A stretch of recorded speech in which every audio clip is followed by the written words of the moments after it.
Blast off, ladies and gentlemen. Welcome to another episode of the MSP Chat Podcast, your weekly visit with two talking heads talking with you about the services, strategies, and success tips you need to make it big in managed services. My name is Rich Freeman. I am Chief Analyst at Channel Master, the organization responsible for the show. I am joined this week, as I am every week, by your other co-host, our CEO and Chief Strategist at Channel Master. His name is Eric Simpson. Eric, are you ready for some football? I am so ready for some football, but I'm so trepidatious about being ready for football, Rich. It's a nail-biting time. My team's the Rams. Your team's the Seahawks. We are going to have the clash of the Titans this weekend as we record this. Oh, it ain't going to be pretty. It ain't going to be pretty, Rich. So the good news is one of our teams will advance. That is good news. One of us will be really, really happy Sunday evening. But yeah, the other one will be very disappointed. I think very quickly, Eric, it's incumbent upon us here to place the traditional conference championship game wager here. I mean, if the Rams win, your choice, I'll send you some Seattle coffee, some Seattle salmon, maybe some Seattle beer. You get to choose. What do I get if the Seahawks win? If the Seahawks win, Rich, what will you get if the Seahawks win? Oh my goodness. I mean, you come to California quite often. What can I do to make your next trip special?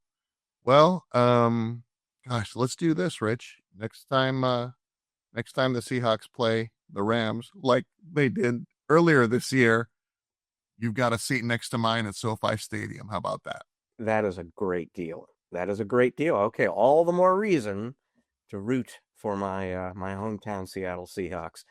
But let's plunge into our story of the week, Eric. And actually, it does begins with a little bit of a wager, actually, because my very first post of the year in my blog, Channelholic, included me saying I'm really not into prediction lists, because everybody does them, and so they bore me a little bit. But I'm going to make one prediction for 2026, I said. One of the really big managed services companies, one of the big RMM, PSA suite makers, is going to buy one of the AI native service desk automation products that I wrote a lot about in 2025 in Channel Log. And here we are 3 weeks later, Eric. And that prediction has already come true because yesterday, officially, as we record this, ConnectWise has acquired zofiQ. Now, regular listeners will be familiar with zofiQ. Lee Silverstone, the founder and CEO of that company, was with us on the show in early November in an interview segment. Basically, the zofiQ tool, it helps you automate a lot of the work that a PSA solution does. This story is significant in a bunch of different ways that relate to things we've been talking about on the MSP Chat podcast in the last few weeks. So we've been talking about the fact that PSA systems are classic systems of record, as the terminology goes, which is to say, sort of older school technologies that help you streamline, accelerate workflows. They have a centralized store of information, a data lake, that serves as the single source of truth for the business using them. A system of record can be Salesforce, it can be ServiceNow, it can be SAP. If you are an MSP, it's your PSA solution. A system of action, which is a new thing that we're seeing come onto the market now, that is using agentic AI not to streamline, accelerate work for you, but to actually do the work for you. And there are a lot of companies out there building software that sort of wrap themselves around a PSA solution to help MSPs get more of that work done at the help desk automatically so that they can shift that labor into other parts of the business that are higher margin, higher profit, lower their operating expenses. We are seeing the big MSPs in particular. The roll-ups get very aggressive about rolling out this kind of system of action, agentic AI technology. MSPs of all sizes have to be doing that. And one of the things we talked about is how, if you are a PSA vendor, how do you sort of deal with the fact that your customers are going to be increasingly deploying these system of action solutions And to the extent that those systems of action are really the systems that the MSPs are going to be interacting with, relying on to run the business efficiently, they're going to have a strategic edge in terms of that relationship with the MSP. What we talked about on the show is basically there are two ways for a PSA vendor to get out of that buying, build or buy. And ConnectWise, I can tell you, having interviewed the CEO and the chief product and technology officer about this acquisition very recently, they were building. But the thing about a company like ConnectWise is they have a lot of different issues to think about at any given point in time. So they were building, but they weren't building as quickly as zofiQ was, basically. So they really saw the need to go out and buy a company that has been thinking about nothing but this for the last several years, unlike ConnectWise, which has a lot on its plate. So this is really kind of accelerating the move into systems of action for ConnectWise. Some further significance coming out of the deal here. So one of the things that we were kind of talking about is you've got all these little startups, nimble AI specific, AI native startups doing nothing but create service desk automation solutions. We're going to be talking with one of the two of the principal executives at one of those companies, Fred, later on in the show here. They now are in a position where one of their partners owns technology that does a lot of what they do. And so there's an interesting thing we're going to see happen in the market here where MSPs are going to decide, do I want to invest in one of these third-party solutions, marry that up with my PSA, or are there economies and conveniences that come with just getting it all, system of record, system of action, from one vendor? The other thing to know is that zofiQ, prior to the acquisition, was a product. Going forward, it is going to be part of the ASIO platform. It's going to be an ASIO component. So the first thing you'll see the zofiQ technology do is what it's doing now, which is automate the PSA. Over time, you're going to see it automate the RMM. You're going to see it automate BDR. ConnectWise has a plan to treat that technology as a platform layer component that they are going to weave into everything that they do. That's another thing for the service desk automation vendors to think about a little bit. So, overnight, basically, Eric, this situation changed dramatically from one in which we were watching the AI native startups kind of steal a march on the big incumbent vendors, to one in which we're seeing one of the big incumbent vendors now has that same set of capabilities. We'll see what that winds up meaning for the industry. And the last thing I'll just say, excuse me, is at the end of my interview with Manny Ravello, CEO of ConnectWise, he said, you're 1 for 1 on predictions, Rich. What's your second prediction? And my second prediction is this is not the last acquisition of this kind that we will see. I would not be stunned at all if Kaseya makes a similar deal at some point this year. Wow. I mean, and Rich, you and I are kind of at the nexus of, and everyone right in the channel is at the nexus of the impact that AI is having specifically in the MSP channel. I remember, the last time you interviewed Manny Ribello, we had him on the show. He was very candid about, where they are with ASIO and kind of coming clean with the partners and saying, you know what, we're doubling down. We're going to meet those commitments to you.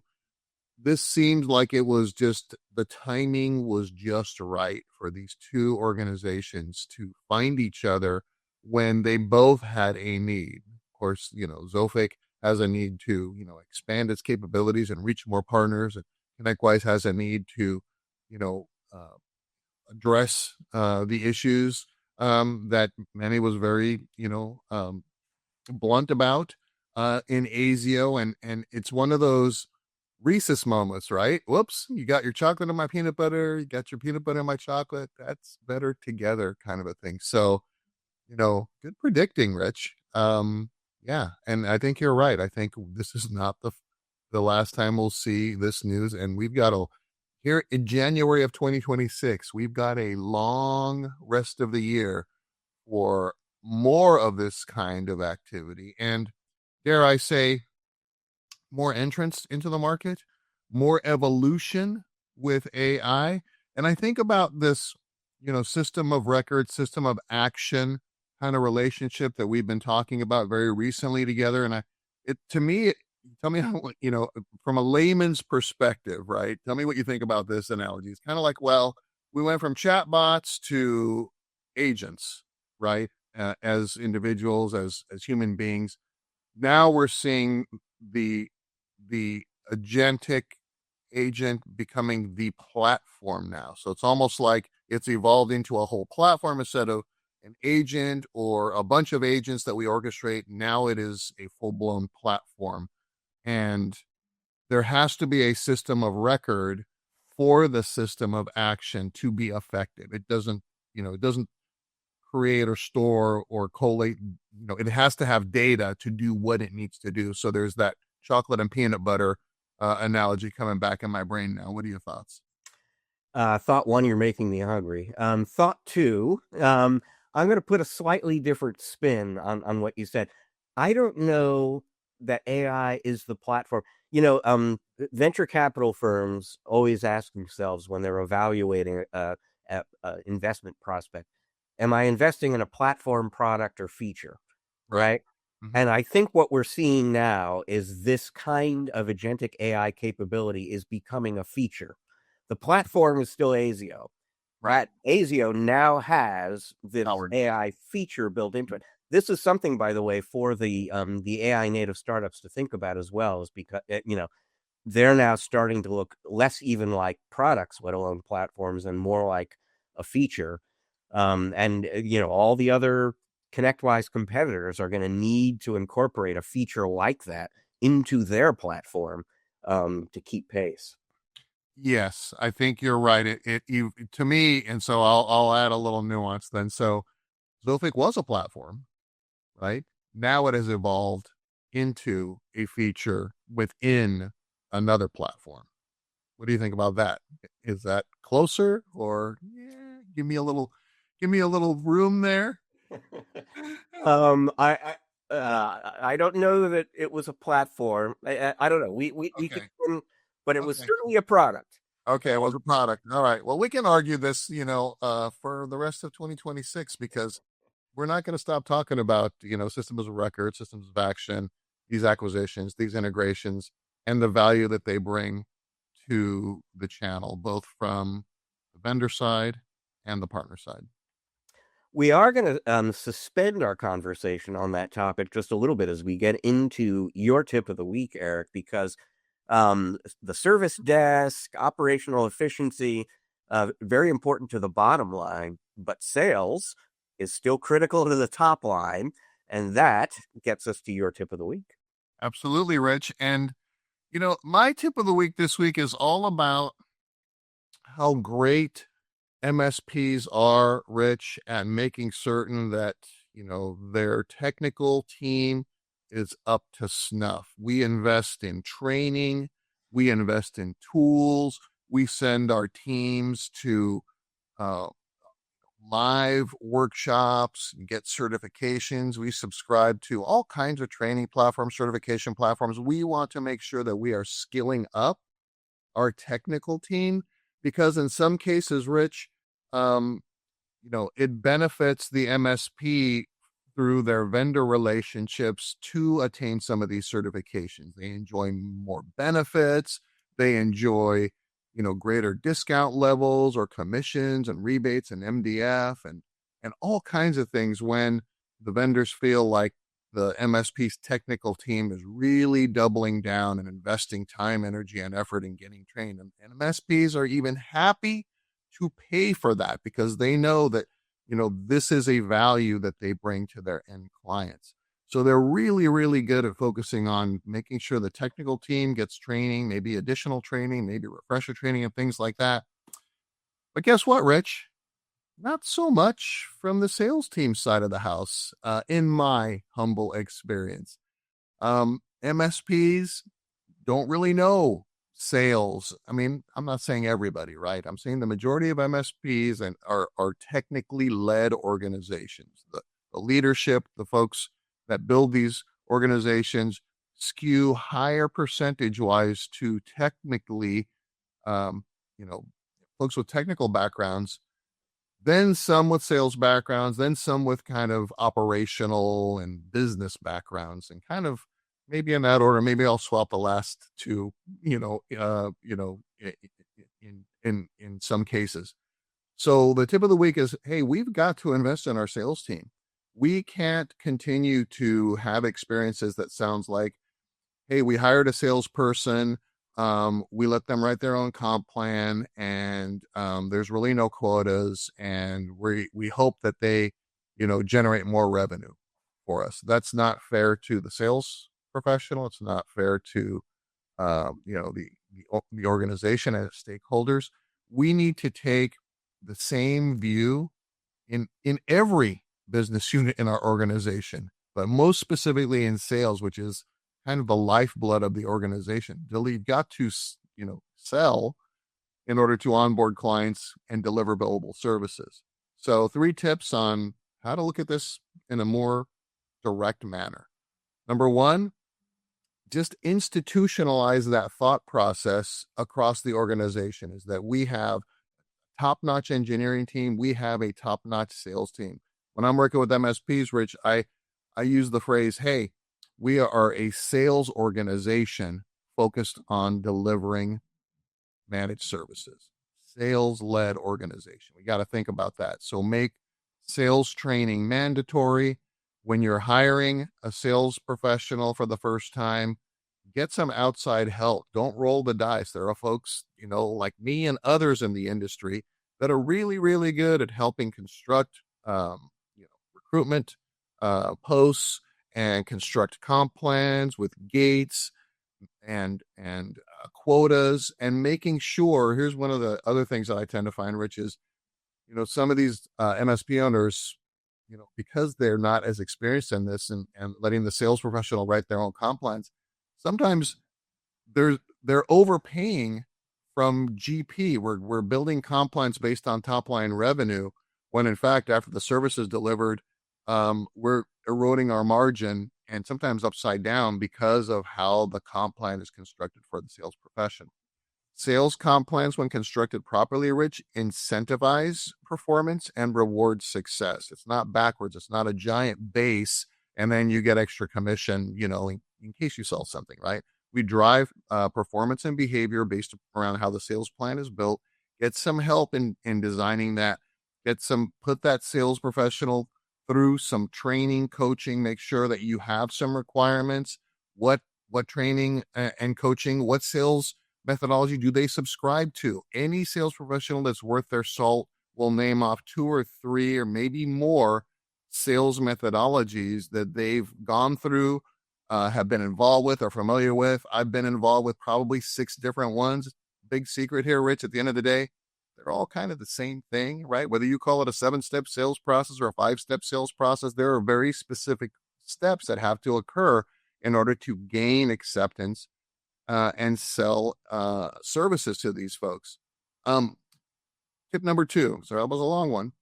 Make sure that when the sales professionals and the sales team and the admin, anybody that's involved in the sales process, even sales engineers, I make sure that anyone that's touching the sales process, the accidental, engineer that the salesperson says, hey, I need you on this call because I need some muscle.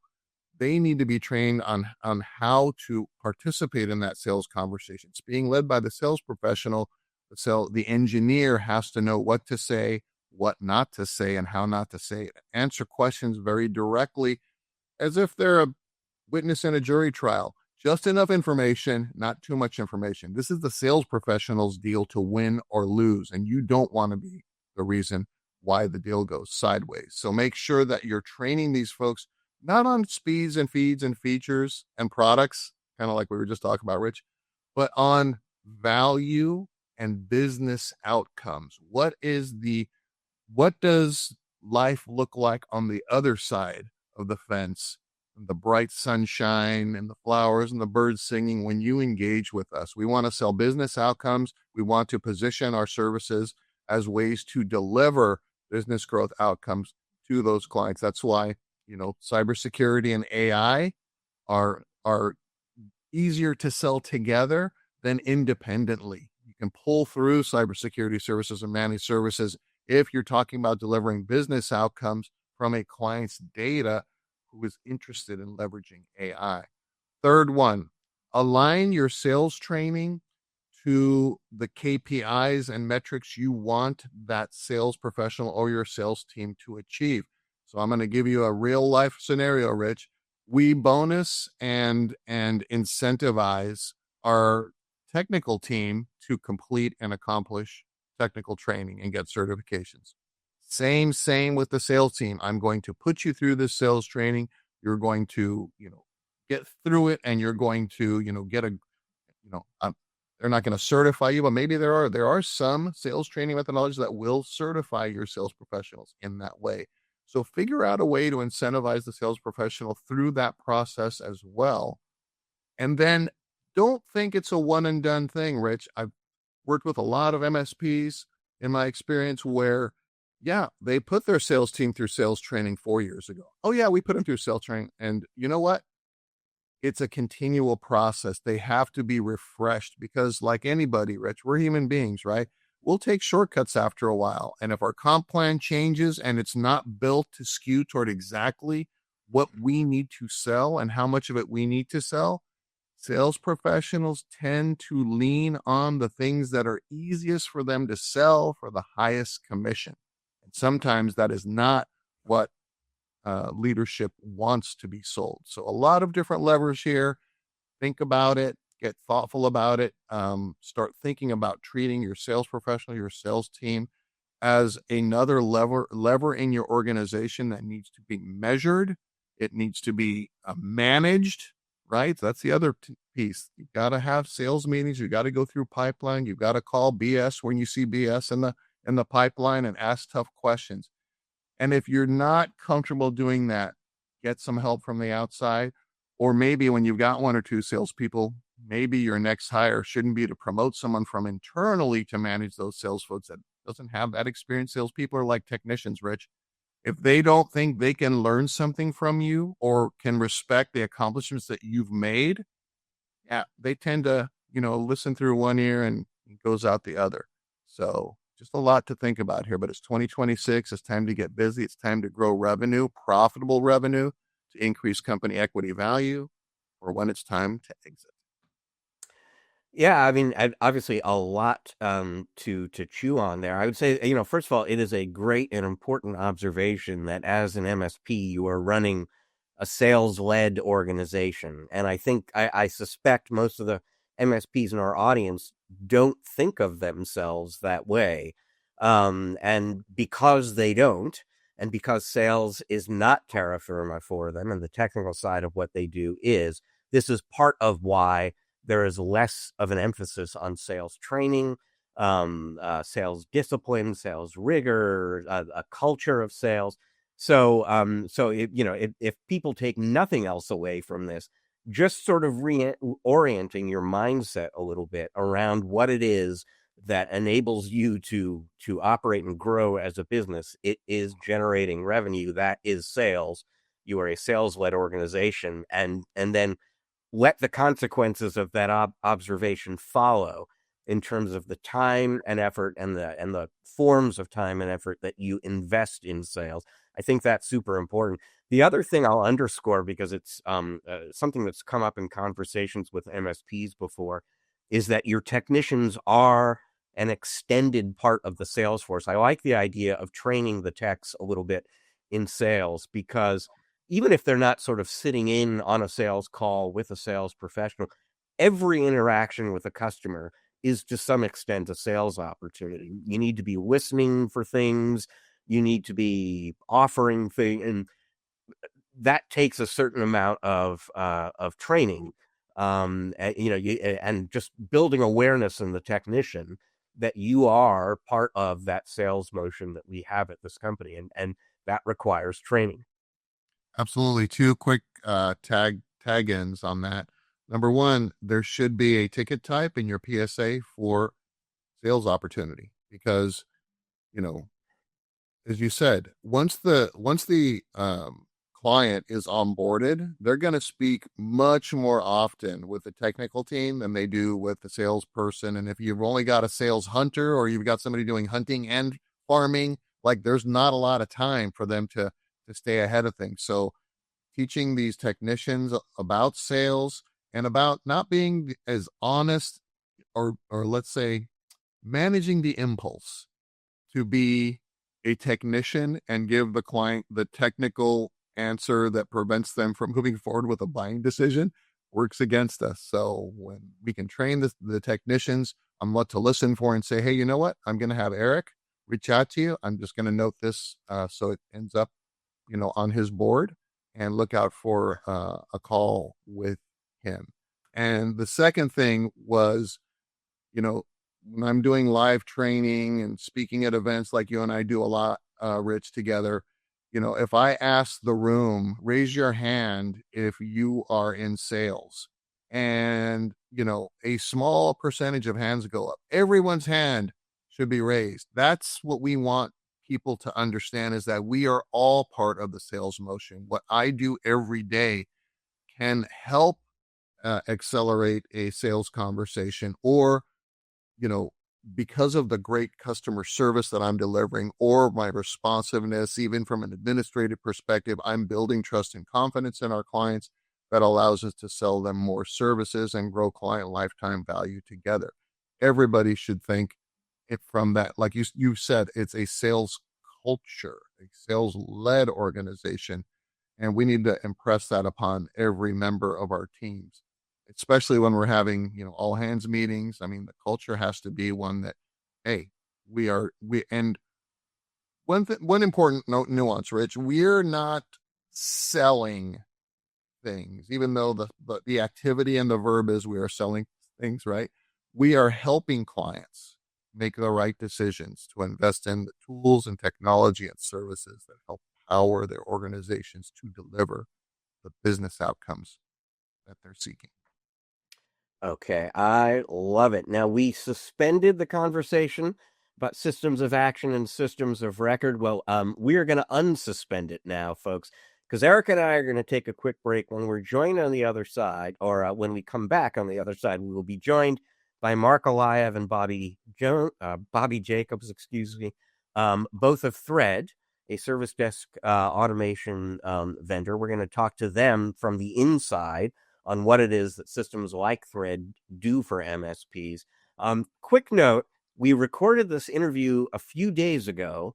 At that moment in time, I did not have broadband. I was in my home office. I went for like 27 hours last week without broadband. So I was, using the broadband on my phone. You'll hear us refer to that a little bit. This is what we're talking about a little bit, is that I was having some internet issues when we recorded this interview, but that did not stop it from being very interesting and informative. Stick around, folks. We will be right back.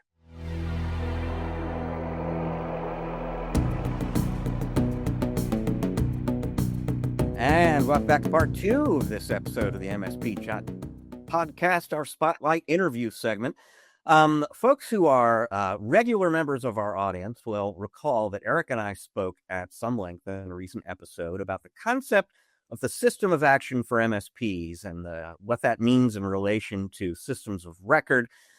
We figured there is no better way to actually get into the specifics of that topic than to bring on 2 of the senior leaders of an actual system of action for MSPs. One of the best known examples in that product category, actually, Thread. We are joined by Mark Aliyev, the founder, and as you will see if you're watching on video, Chief of Magic at Thread, as well as Bobby Jacobs, Head of Growth at Thread. Welcome to the show, guys. Thanks so great. Excited. Hey, guys. Good to be here. We really appreciate it. We've got a ton of questions for you. Before we get to those, I'll start with you, Mark. Just tell folks a little bit about who you are and what you do at Thread. Oh, man. I'm MSP through and through. So I had to get a permission slip from my high school to work at an MSP very early on. So worked tier 0, tier 1, 2, got into tier 3, disaster recovery, left because I tried to make a software company at the MSP I worked at, and they didn't know how to think about software. So I left, had a startup, and I came back into MSP, to the same MSP, where I was director of service delivery and ultimately chief data officer. Certainly, when I joined back, my number one priority was, I'm happy to be back, but I need to do something. I need to build something for the MSP space. So that's where we created ChatGenie, and is now known as Thread. Bobby, your turn.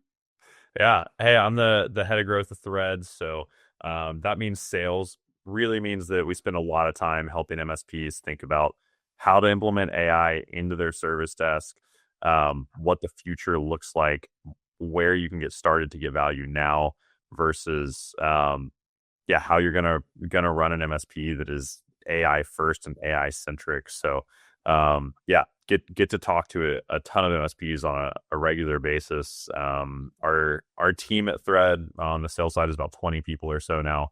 So we get to help MSPs at scale. Great. Well, I said Thread is one of the best known examples in the industry right now of a system of action for MSPs. I say that in part because your co-founder and COO is on the record in an interview with CRN saying that you are building a system of action for MSPs. Eric and I talked a little bit about what that means to us from what we can make out a few episodes ago. Either one of you, both you, tell us what system of action means from Thread's point of view. Certainly. Bobby, am I okay to take this one? Go for it. Yeah. So first, let's figure out what we're not, right? The PSA is ultimately the ERP, the core of many MSP businesses, where they're seeing all their tickets, their customers, their agreements. What we're seeing is that while the system of record is important, in a new era of AI, what is important, what is becoming more and more important, is our ability to make changes, to make decisions. So, for example, you can go into ChatGPT and take a customer message that comes in and say, is this important? Is this a priority one issue? What do you think is the type, subtype, and item? And you can get that from an AI. You can get that from an agent. However, making those changes is very important. So the hardest part of having a great system of record is maintaining that record. And those records are maintained through actions. What is the priority? What is the category? Oh, you have a new number you're calling from. And further to that is, well, you have a ticket that you need a password reset on. Can you go and trigger that action? Can you actually go resolve that problem? And if you do, of course, update the system of record. So think about the system of record remembers everything. The system of action does everything. Bobby, anything you'd like to add from your side of the house? Yeah, I think orchestration is such an important topic. The Pax8 report, the one that's like 40 pages or so, does a really great job at talking about the future of managed intelligence provider, which, by the way, we have a few MSP partners that would now take offense at being called MSPs. They're MIPs. Their websites already say managed intelligence provider, which we love. And when you're doing that, like, orchestration is such an important piece of it. You can't have 20 different LLMs and models that you're managing from the ground up that are a part of your service desk. There has to be one or two, maybe, core pieces that operate like a flywheel. So there's all these different features and even categories of AI product that are needed to make an AI service desk work. And it's important that a lot of those products happen within the same ecosystem, which really means the same vendor that you're working with. And that's a big part about how we're thinking about Thread. For example, we just launched contact intelligence and our intelligence suite across the board. If you just had, when we call say intelligence, you could think of it as like an AI assistant that has context of ticket history and documentation and such. If you had a standalone tool that just did that, it could be helpful, but it would be limited. When it's in a whole system of action and an orchestration tool, you get this flywheel effect where now we're omni-channel. So when it's going through chat, it's using the same intelligence product. When it's connecting to reset a password, it has the context of what happened last time. So it really makes the conversation so much larger. So, as a recovering MSP, right, I have lots and lots of questions. I'm a fan of AI, but for the folks that are listening to our show, I think, can you share kind of the distinction between kind of what we're seeing now? Like we see some of these PSAs, these systems of record that are now adding AI into their systems. Compare that against a system of action, the way that you see it from a thread perspective, because I think there's still a little bit of a confusion between, well, am I already getting that from my existing tools? Why is this different? To me, if I were to, in my simple brain mind, I think of it as like, oh, this is the entire agent for all the things that my other platforms aren't doing, connecting and then taking action based upon the guardrails that I dictate to it. How far off am I? Bart? So many thoughts. Yeah. So the reality is you're not going to be able to buy a piece of software without AI anymore. It's everywhere. And the big difference is the AI functionality that's existing not only in the PSA, more broadly, is always about, okay, here's a recommendation. Here's what we're thinking. Here's what you can do, and giving you access to that LLM. The difference is that the system of action is actually cross platforms or cross functionality. So while your PSA, and actually in the PSAs, you're getting recommendations, they're not actually making those changes. They're not making decisions based on what the AI learns. And so what I see and what I believe the industry is going to see at large is you're going to see that there are dedicated platforms that are vertically specific. This is very important. Just like how MSPs win. MSPs win when they standardize, when they have their customers, right? Oh, I'm going after dentists. I'm going after medical industry, because you're getting more and more context and more intelligence, and you become a better service provider. The systems of actions will become vertically specific, and while the systems of record will continue to show you insights and intelligence or reflect on some of those things, they're not making the changes necessary to complete a whole process. So systems of actions are vertically specific, and they supplement the system of record. Bobby, I'd love to hear your thoughts as well. Yeah, I think that's really well put. That most MSPs have no AI in their service desk at all. So one piece that you hit on, Eric, is like system of records are launching some AI features. Like, how do you think about those? And an MSP should use them. Like they should turn them on. There's a lot of helpful things happening across the whole stack. I mean, if you go to ConnectWise's website and you look at their product tab, it's like 35 different products, right? And so there's a lot of places that they can implement AI that'll be helpful to an MSP. But I think the challenge is there's also 35 products that they need to go build that across, right? And so to Mark's point on the verticalization and going really deep into how does a service desk work and how does it work cross-platform, I think that's the right approach there. Now there are some things that that you'll have offered from a bunch of different places, like setting the priority on a ticket. You could do that in different ways. Some tools are better at it than others. But when you think about, you go back to that orchestration piece, I I think at scale, like when an MSP is really running a full AI service desk, um, they're going to want to orchestrate those things from the same place. So you've got a lot of partners. Some of them have been using the tool for a while. Give us a sense for the scale of the benefit that your system of action is delivering for them, just so that people in the audience kind of understand this is what the business impact potentially could be from using Thread or another tool like it. I mean, in terms of operational efficiency, profitability, freeing up labor for other tasks, what are you actually seeing out there in the field? Yeah, I'll start with a funny comment because the only the only companies that win is Microsoft and OpenAI.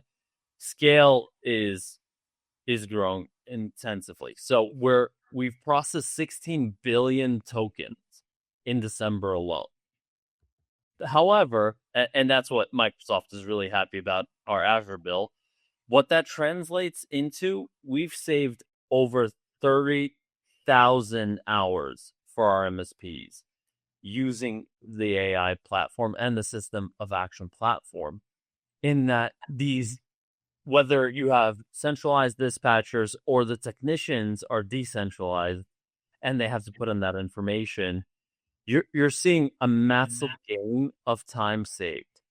Now, when we talk to partners, MSPs, we ask, how is your service delivery model set up? Do you have centralized dispatchers? Do you not? And we work really closely with them to refine their service delivery process to be AI native while helping them to pull the cost out. We have one partner that had 6 dispatchers. Within 30 days of starting with us, they were able to reduce it down to 2 dispatchers because their dispatchers were just categorizing, prioritizing, moving it to the right place. And our system was able to actually also communicate with the end customer, understand more from the end customer. So the impacts have been incredible. You know, when I was at the MSP, it's so much overhead to just get the ticket to a workable place to the right person. Yeah, I think on a similar note, or when we talk about triage, like triage and dispatch is an area where we spend a lot of time, but the customer facing conversational AI is a huge piece of that. There's an MSP we work with, PE backed. They have seen, when the AI engages with the customer, over 10% of the time, it's closing the ticket end to end on its own with no human engagement from the MSP. And the CSAT rate has gone up on those tickets. That's frankly a little higher than we expected the conversational AI to do on its own. Agreed. Before getting even deeper into the action downstream of changing things. But a lot of that, one, signals that the end users are choosing to opt in to self-service, which is something that, MSPs are white glove. They're a services business that they are. It's really scary to hand off service to someone who is not a human in your building. And the worst experience is what Rich is going through right now with an ISP, right? Where you can't get them on the phone and they're trying to get you to hang up. And they're actually calling you. So that's awesome. Everyone's afraid of that. But the best experience is when things are just auto resolved instantly, right? And that's what we're seeing. A lot of our partners are having the end users then calling them after the ticket just to tell them how cool it was to get their problem fixed. Rich and I speak a lot on the program about AI, about automation, about the impact of AI on these tools and platforms that partners are using, the impact of AI on valuation, on strategic interest from an M&A perspective. I mean, all of these different types of things. But at the end of the day, you guys, realize that the lifeblood of all of this is the MSP themselves. It's the MSP that has to deal with the fires every day, has to figure out ways to, do more with less. And I was having a conversation with Rich just recently, And I posited that, you know what, this fear, uncertainty, and doubt that we've been hearing about, at least in the MSP channel that we all live and breathe in, about, it's going to take our jobs and things like that. I think what I'm sensing more in speaking with MSPs is they're that's not really what's happening. What it's allowing them to do is scale more broadly with the existing staff they have, skill up their existing staff to be more strategically valuable and then profitable for the company, and perhaps delay the need to hire additional staff in those, in kind of those really tough decision making, decisions where you say, well, we'll just sell our way out of it, or do we hire first? Do we build it first? That kind of thing. A little bit off script, Rich, for you, but I would love to hear your input and feedback on what I've just described, the impact that it's having in all of these different areas to the actual MSP themselves. Want to kick us off, Mark? These processes. Yeah. No, certainly. I thought you were pointing at Rich for that. It's so my hypothesis is that there's a lot more demand for IT services than we've even been able to capture. If you're a 40-person company, you're going to get a quote for about $150, $200 per employee per month. That can be really deferring. Like, it's $8,000. And if I'm a dental office, or if I'm a lawyer firm, accounting firm, I can hire another accounting person or hire a paralegal in a legal firm.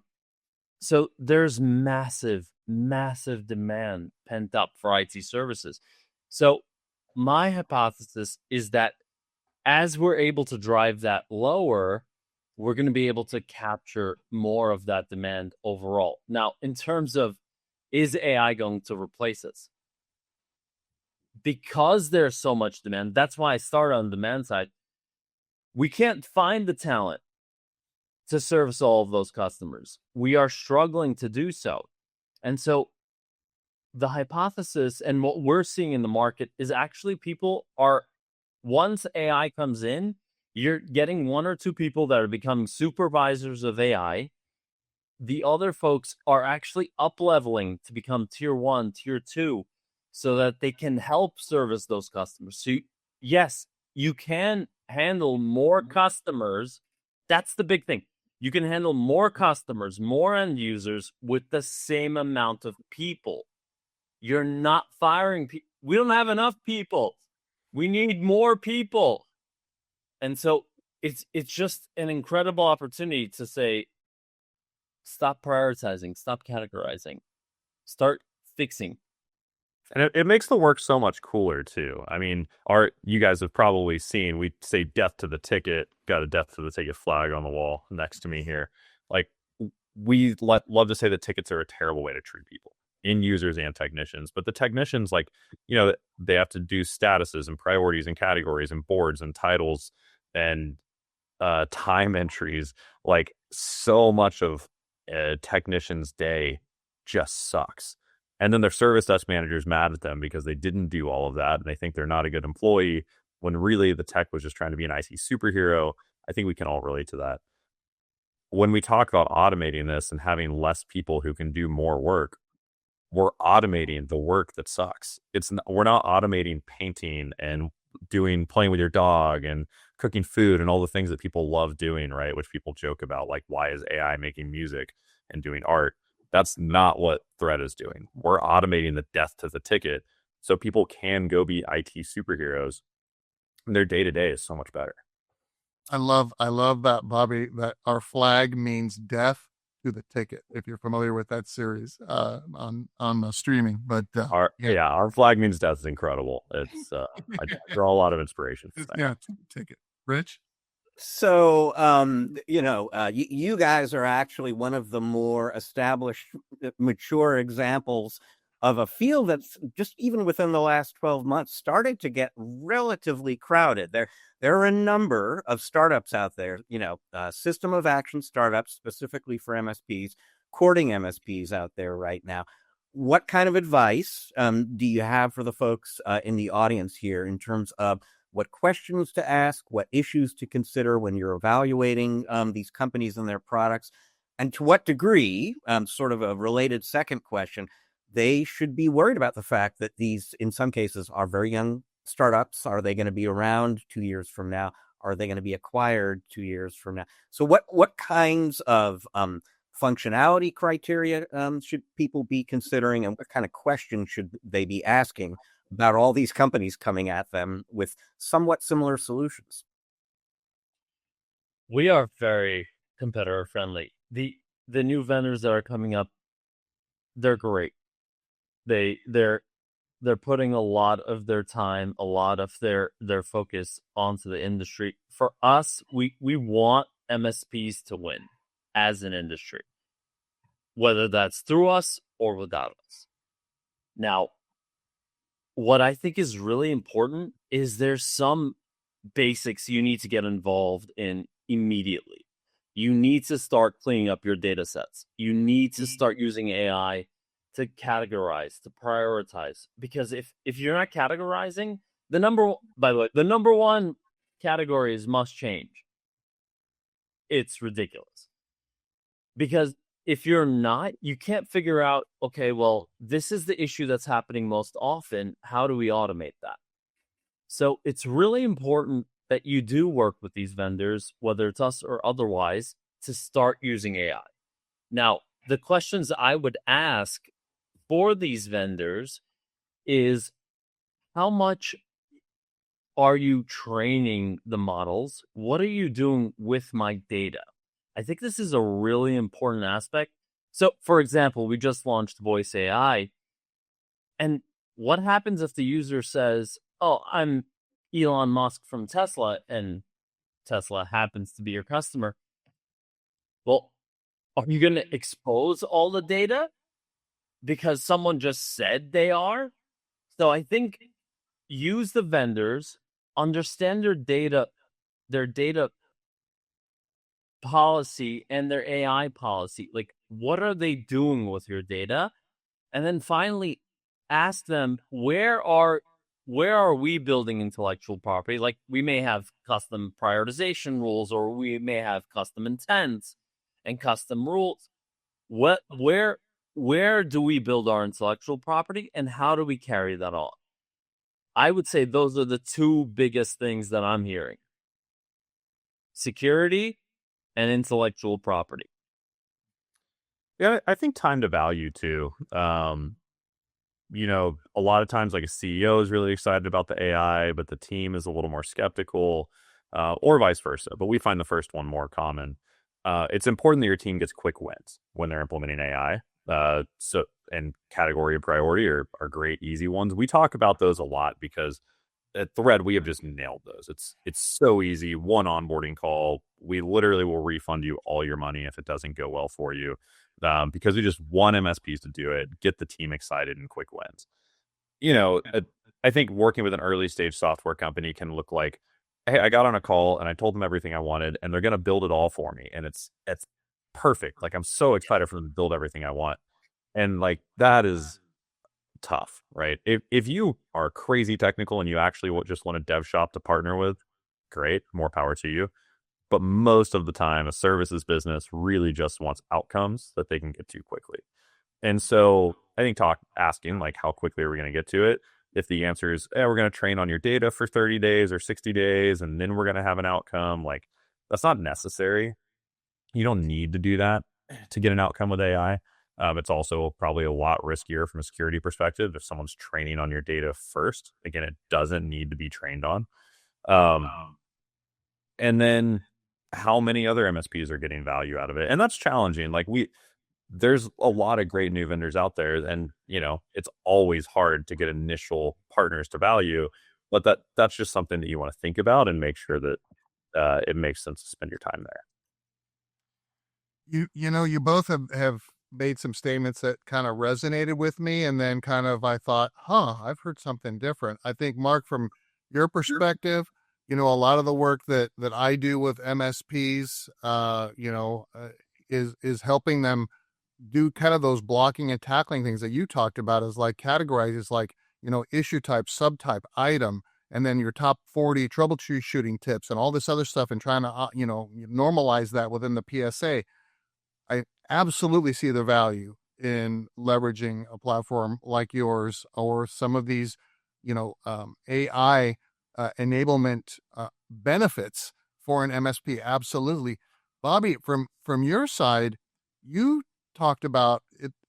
There's not a lot of need to train on your data. We've had other folks on the show that have said, hey, the value that you have as an MSP is your customer data. That's what makes the AI so valuable and so much more effective.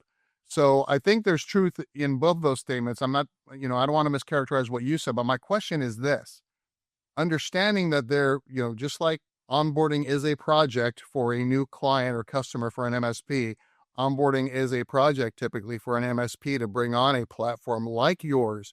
You kind of, said, hey, we can hit the ground running pretty quickly, but in general, how long does it really take for an MSP to get onboarded with Thread and to get all of their team trained and really begin realizing the benefits of it? Because, to me, I love leveraging AI for all the value and benefits that it delivers, but can it also help accelerate the onboarding and execution process? How does that work?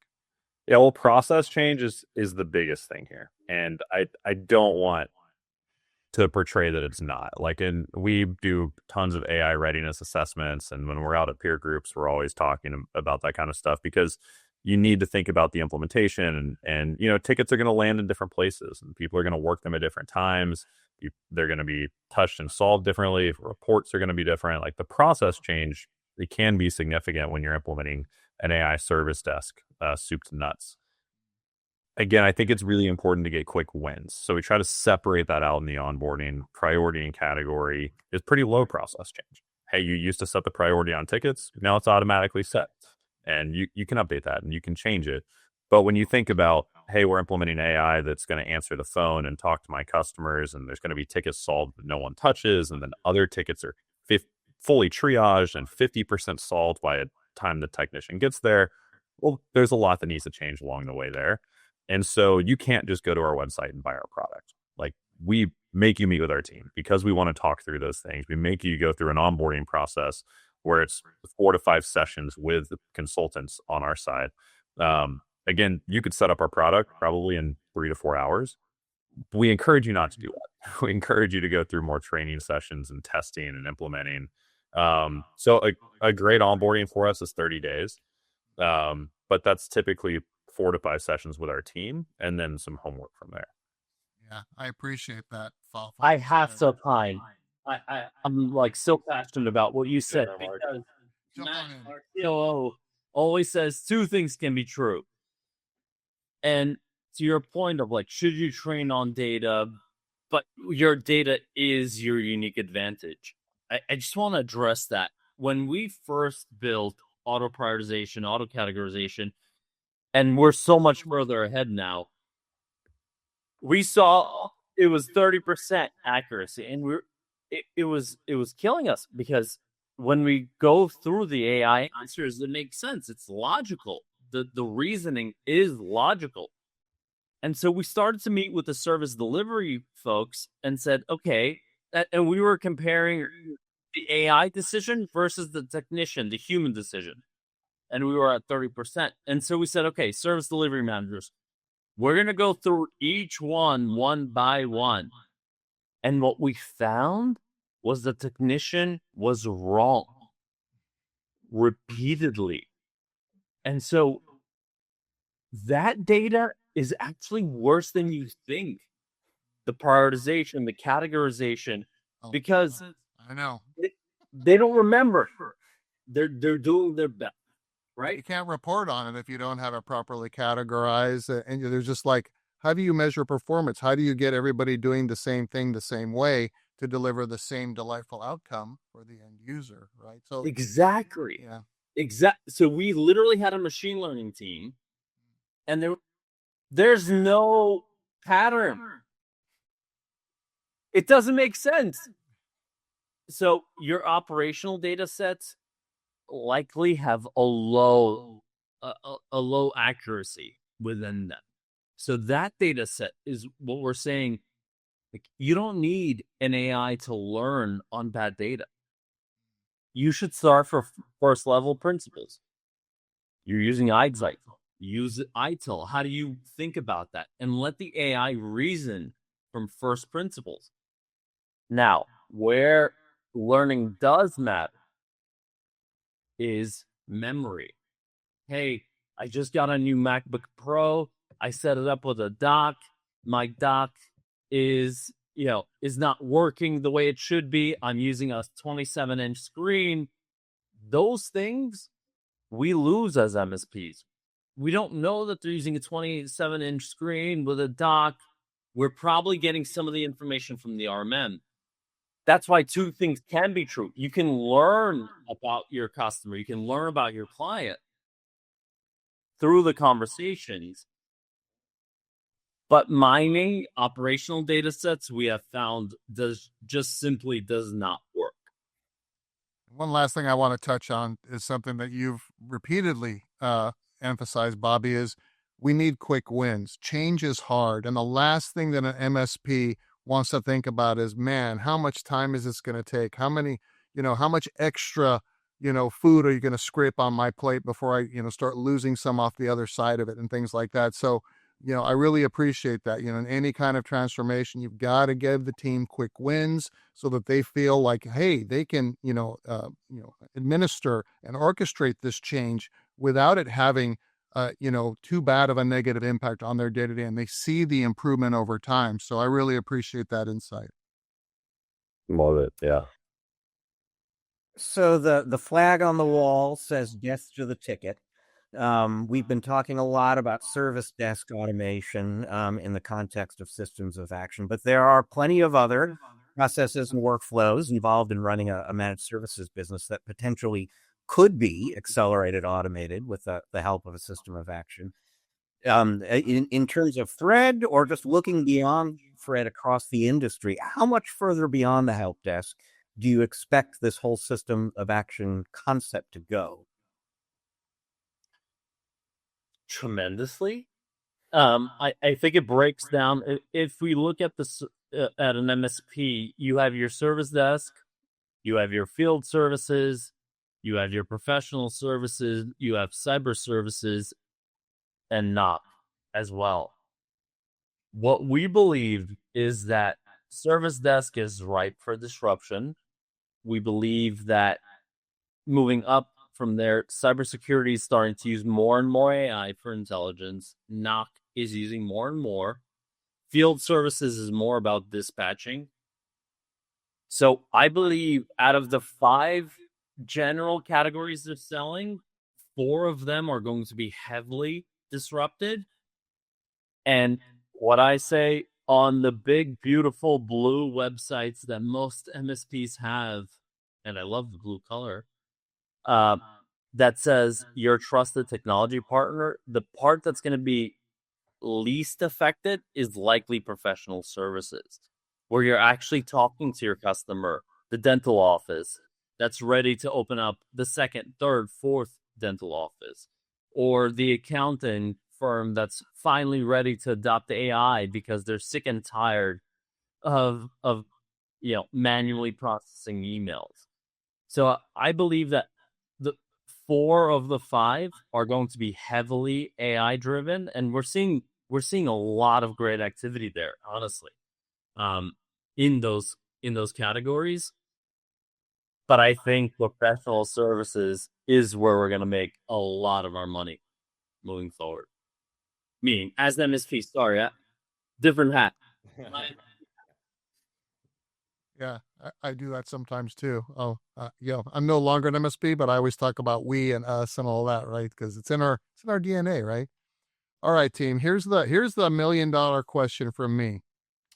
Is there a potential future in the multiverse of madness where an MSP might not need a PSA or system of record?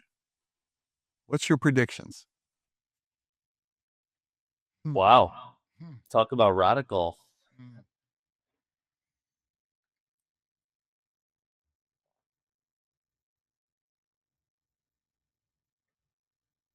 You will need a system of record.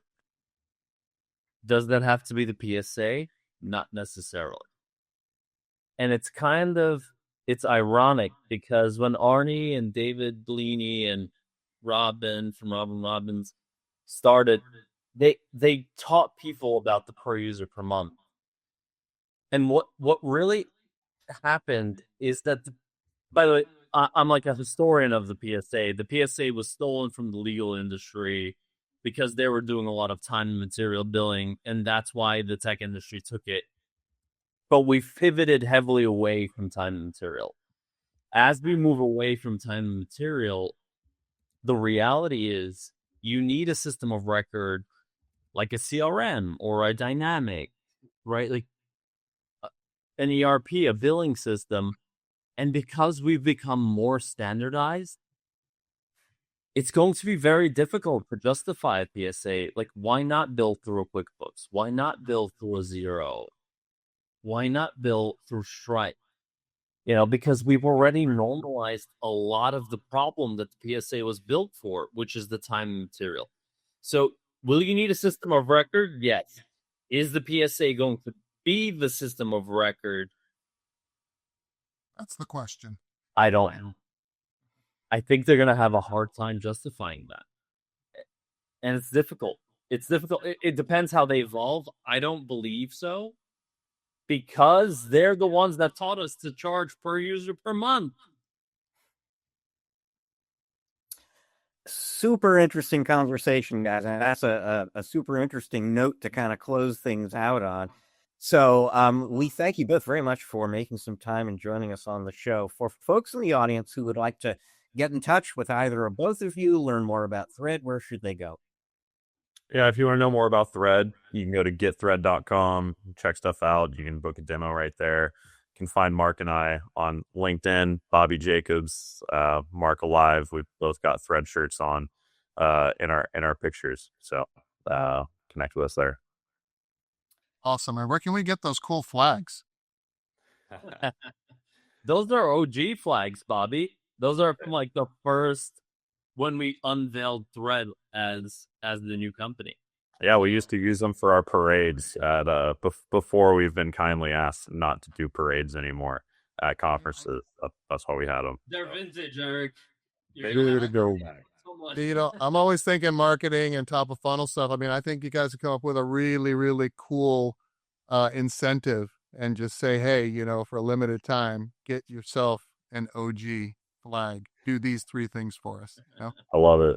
Let's do it. Appreciate you guys. Thank you so much. See you guys. And with that, Eric and I are going to take a quick break. When we come back on the other side, I predict my internet's going to be up again. And I know for a fact, Eric and I are going to share some final thoughts about this very interesting conversation with Mark and Bobby. Have a little fun, wrap up the show, stick around. We're going to be right back.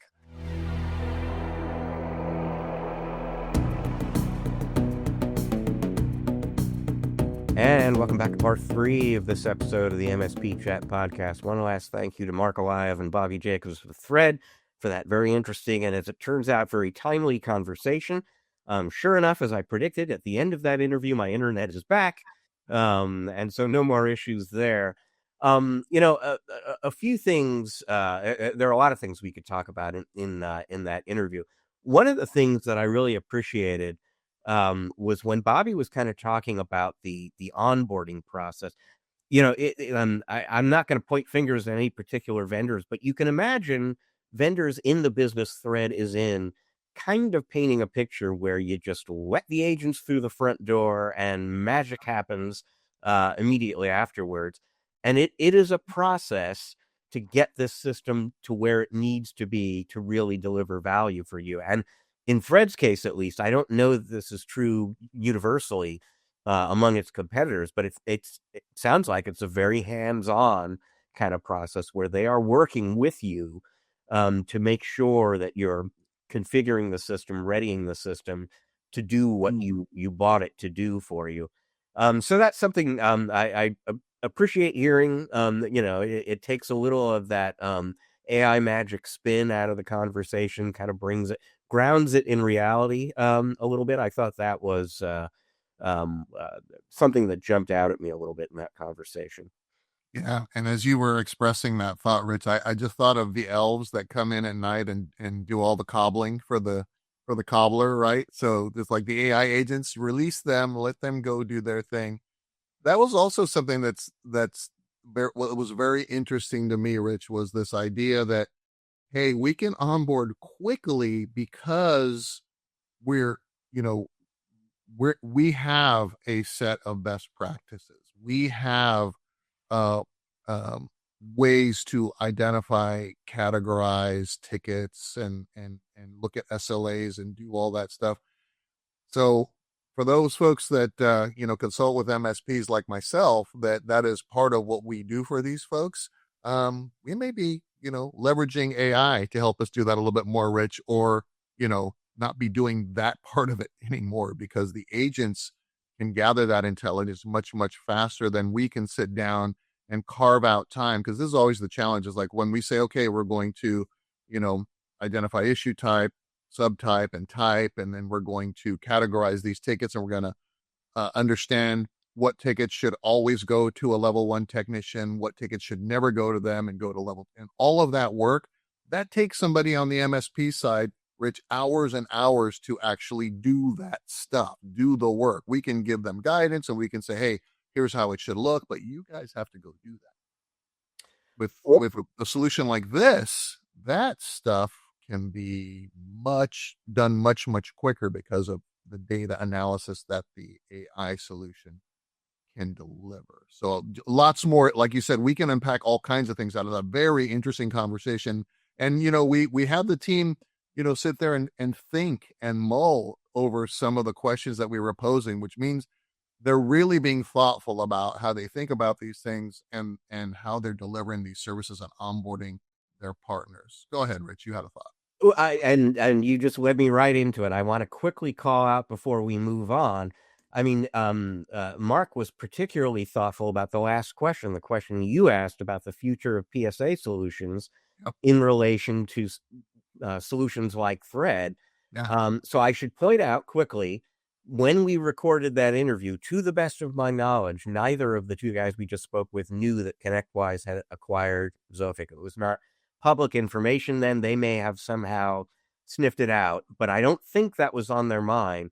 And the thoughtfulness of Mark's response there really kind of underscores the complexity of the relationship between the system of action vendors and the system of record vendors in managed services, even before ConnectWise buying zofiQ. I've spoken to a ton of these startups doing AI automation.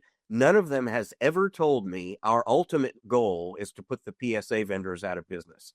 Right. But now and again, off the record, they'll sort of mull. These are people who are like deep into the AI weave, and they'll just mull a little bit. They don't really know the answer to the question, do the PSA solutions remain relevant, or does AI get to a point where maybe people don't need that software anymore?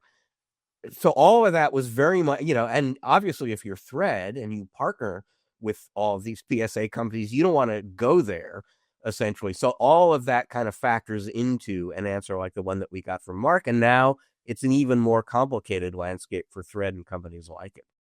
Yeah. And part of me is just kind of thinking about your second prediction about another acquisition like that in 2026, and this definitely focuses the attention on companies like zofiQ, like Thread. So we'll see what happens. And if and when that acquisition happens, you heard it here first, folks. So that's why you tune in to MSP Chat every week.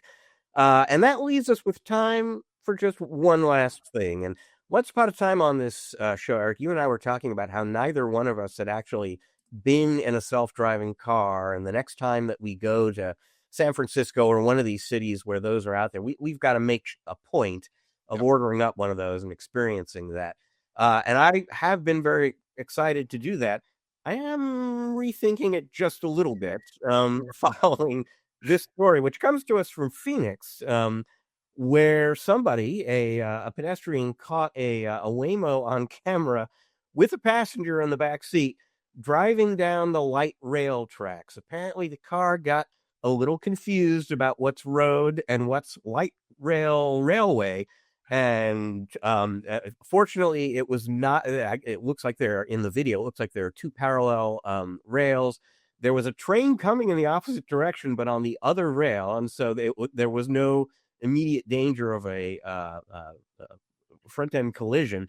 There was actually a train on the same rails coming up behind it, but that was okay. It did not. No one got hurt. No one got impacted.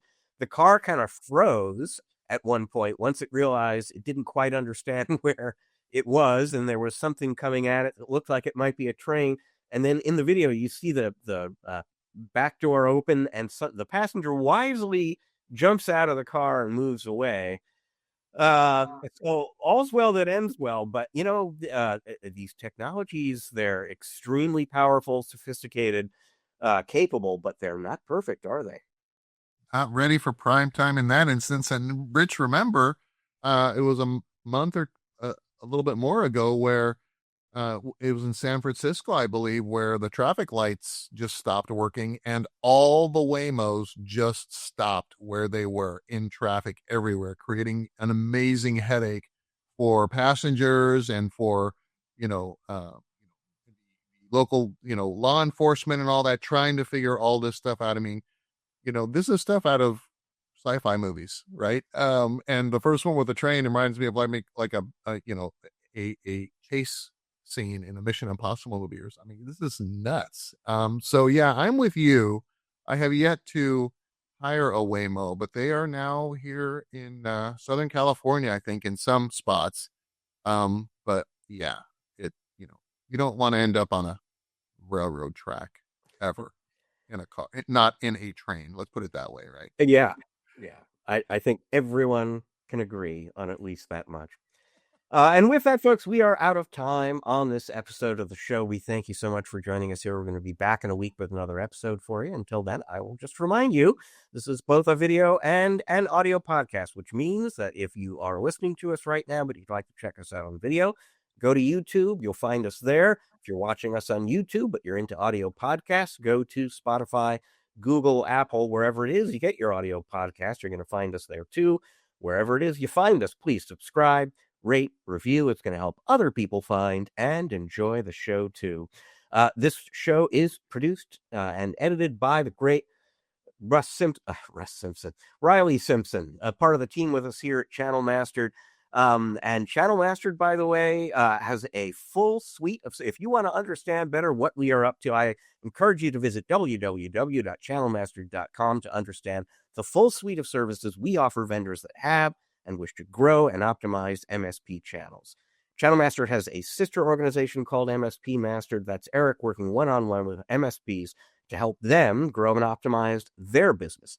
And you can learn more about that by visiting www.mspmastered.com. Once again, we thank you for joining us. We're going to be back in a week. Until then, folks, please remember, as we always encourage you to, you can't spell channel without MSP.